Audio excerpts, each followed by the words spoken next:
Hello, everyone. I'm Dr. Lisa L. Campbell, and welcome to this recap of Women Evolving, Igniting Growth, Healing, and Transformation Conference. On September 6, 2025, at the Chicago Marriott Midway, we gathered for a day of connection, breakthrough, and transformation. Today, I want to take you on a journey through some of the highlights of that powerful day, share why this vision was birthed, and give you a glimpse of what's next.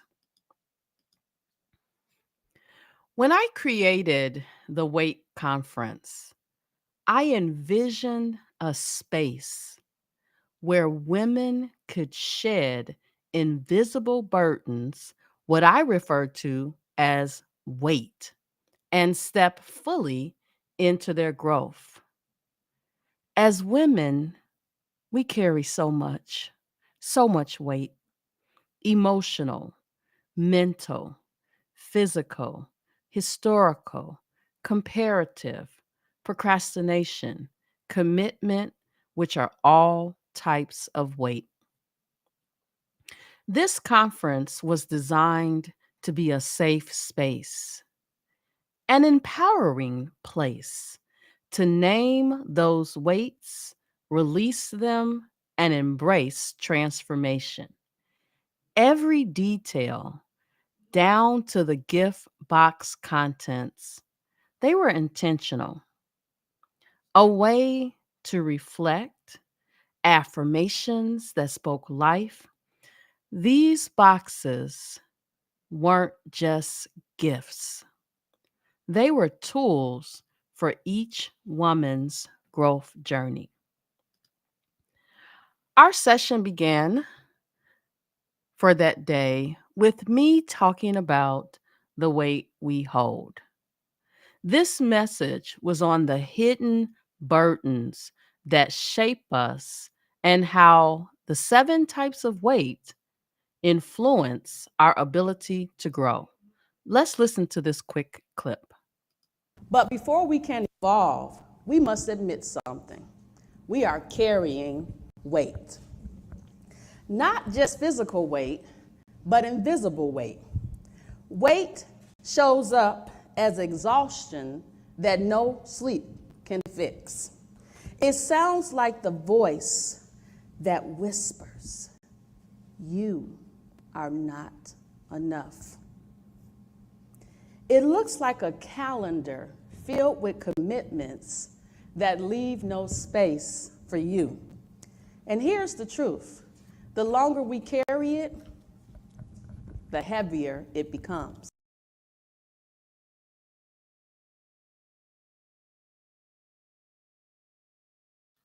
This day continued with our next speaker, Dr. Neisa Jenkins. Speak up, I can't hear you. Dr. Jenkins reminded us of the power of our voices, teaching us to trust, own, and use them boldly. So we got to break the silence. We got to be able to move forward. We got to be able to share the things we need to share with each other. Because what? The vibration in our voice does more than just make a sound. It brings healing. And all of a sudden we move forward in our day and we look back and we realize, man, what she said brought healing to me. But if I don't hear her, then I can't receive the healing. So I encourage you to find somebody Ladies, gentlemen, find somebody you can trust that's close enough to you to break the silence. So we got to get our voices back. We have to give our vibration to those things and those matters of importance. So I encourage you today to listen to your sound. Next, Mia Chappell, Serenity of Peace. Mia led us towards joy and purpose, showing us how to release mental burdens and embrace serenity. She answered everybody else's call but her own. And now she has 2 kids that's going to have systemic generational trauma from every decision she made because she decided she was going to mask and tell everybody she was doing good.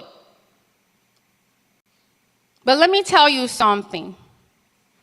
When somebody calls, just like that lady I told you earlier, I could have made that same decision and said, you know what, I'm not going to pick up that phone. I don't feel like being bothered. And sometimes that is true. We don't feel like being bothered because we have our own weight that we're carrying every single day.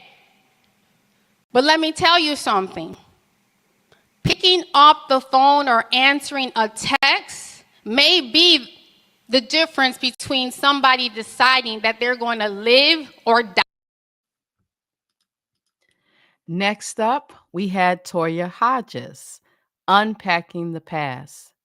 Toya helped us see how family conditioning and cultural expectations often weigh us down. Why is it still a stigma in our Why community? is it a stigma in our community to go and talk to someone? I'm glad you asked that. Let's talk about the generational curse. Let's talk about it. Like the stigma behind, if I go see somebody, if I tell you need to go see a therapist, I mean, they call psychiatrists shrinks back in the day. But if I tell you need to go to see a shrink, you're like, you crazy. You know, people don't want these labels. People don't want these labels. And so the stigma is, again, like what goes on in this house stays in this house. We're not going to talk about it. You don't need help. We got it together. We're going to help each other. So that's the stigma. A lot of it, especially in our community, you know, it's the labeling that, you know, I believe like back in the day, it was like, I don't want to be labeled with a mental health disorder because people are going to think I'm crazy because I'm depressed. Next on this day, we had Melinda Hill, who presented I Am Enough. Melinda affirmed that we don't need comparison to define us. Our own worth is already established. And I thought in my mind that after I got these degrees, I should have a job, I should be making all this money, but that didn't happen. In fact, I kept getting the denials and the things about, we don't think you're a great fit or you're overqualified. And I'm like, this job isn't even paying what I know I'm worth, so how am I overqualified?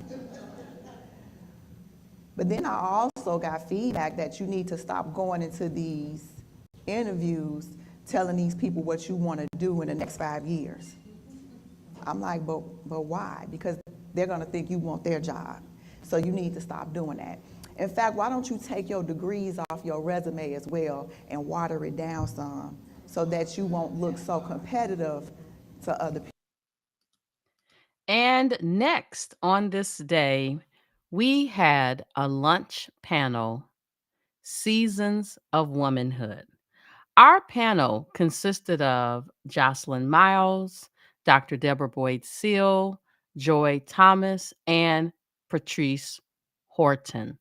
They each spoke from their lived experiences about resilience, healing, and transformation. Let's listen to them now. And so I would go out And I would just look at people's hair, and I would notice how they act when their hair done. I would notice how they act when their hair not done.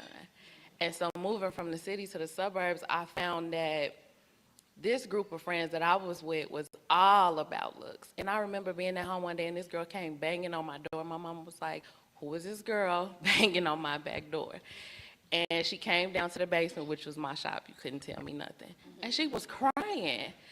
And so I told y'all, my mom said, "Don't tell nobody your business," which made me a good listener. So I said, "What's wrong?" And she was losing it about how this boy did not like her, didn't want to talk to her, and she just didn't know what to do. I said, "Sit down, let me do your hair." And the way them tears dried when I finished doing her hair, and I'm like, I got something with this. Like, let me just keep going. So I did her hair. She went outside, she told everybody, and I was the braider, the Bow Wow braids, the Iverson braids. And the reason why I'm saying that is because as I sit here and listen to women and think about the different things in our life, I'm here to tell you that no matter what it is, when it seems real hard, you're going to get through it. I don't know how, but you're going to get through it. I'm going to talk about some things that occurred in my life.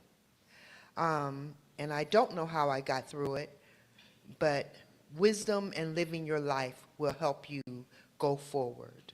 So when my son was diagnosed with cancer, I could not breathe. There was no breath in me, okay? Because I thought my world was over. I really did. I thought I did not know how I would watch that child. I didn't know if he was going to live, if he was going to die. I didn't know any of that. I just knew that there was a big weight on me. When I lost my parents, it wasn't as bad as when my son was diagnosed with cancer. And so as I, grew through my teen years and everything, I started to feel lonely, and I started going after people and things that was not for me, and which led me into being a teen mom, I got pregnant with my son my junior year of high school, and that changed everything. I thought in 4 years, I'm gonna graduate, I'm gonna go to college, and God was like, psych. No, you're not. I got pregnant with my son, and it changed my world. From that moment, I went from little girl to grown woman in a snap of a finger. I literally went from a little girl to a grown woman before I could even think about being a grown woman. And I struggle with that. And in that time, in that transition, I went through a lot. My own father told me that he would take me to abort my baby. But the point I'm trying to make is, I got into the death care industry because I felt like so much of me had died. And one thing about death is absolute. It's guaranteed. It's going to happen. Not you, me, or anybody else in this room, in this building, on this planet is going to leave this earth alive. And something's coming for everybody. So, it's a thin line between life and death. And, what does your life mean to you? Are you living a life that you want? A life that you created? Is it yours? After lunch, Charniece J. Martin spoke about taking action with confidence. Make sure you're protecting your time and energy by setting clear boundaries. No is a complete sentence. That's all we need to say sometimes is no, period.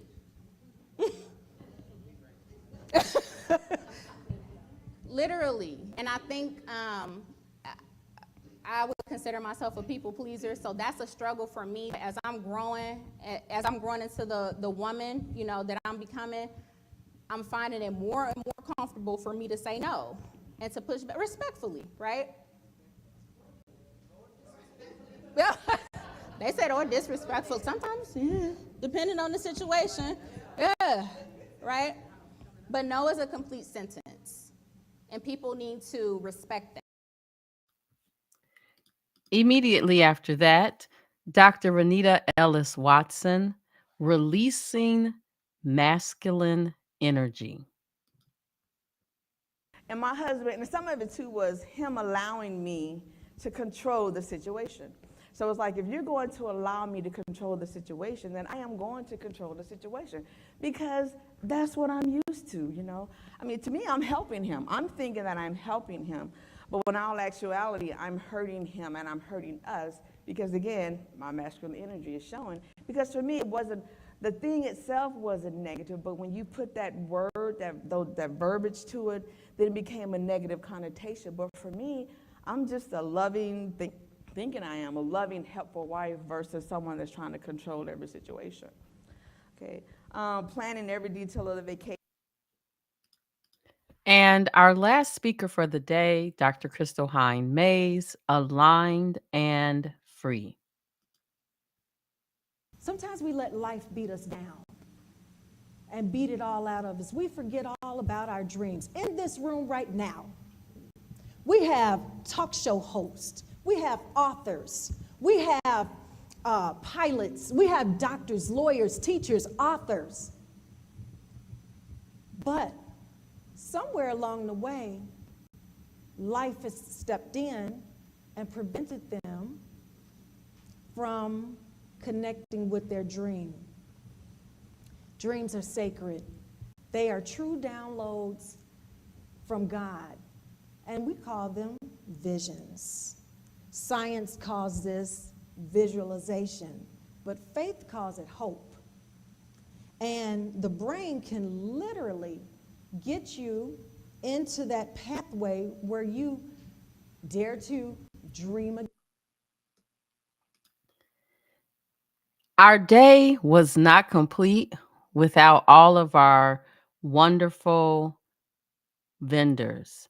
Beyond the stage, transformation happened in the connections made with our vendors. These women-owned businesses brought creativity, services, innovation that added to the spirit of the day. As I reflect on Wait 2025, I'm so grateful. What I witnessed was women giving themselves permission to grow, permission to release what no longer serves them, permission to heal. This conference was more than a one-day event. It was a movement toward wholeness and power. This is just the beginning. Mark your calendars now for September 19th, 2026, when we return with the theme of her voice, her power. The journey continues. I invite you to stay connected, bring others, and be a part of what happens next. If you want to read more about these sessions, we have created a free magazine that you can download from the website. The QR code is on the screen right now. You can scan it and download this workbook that goes into more detail about everything that I discussed today. Remember, what stays hidden stays heavy. But when we shed the weight, we rise. Thank you for being a part of this journey.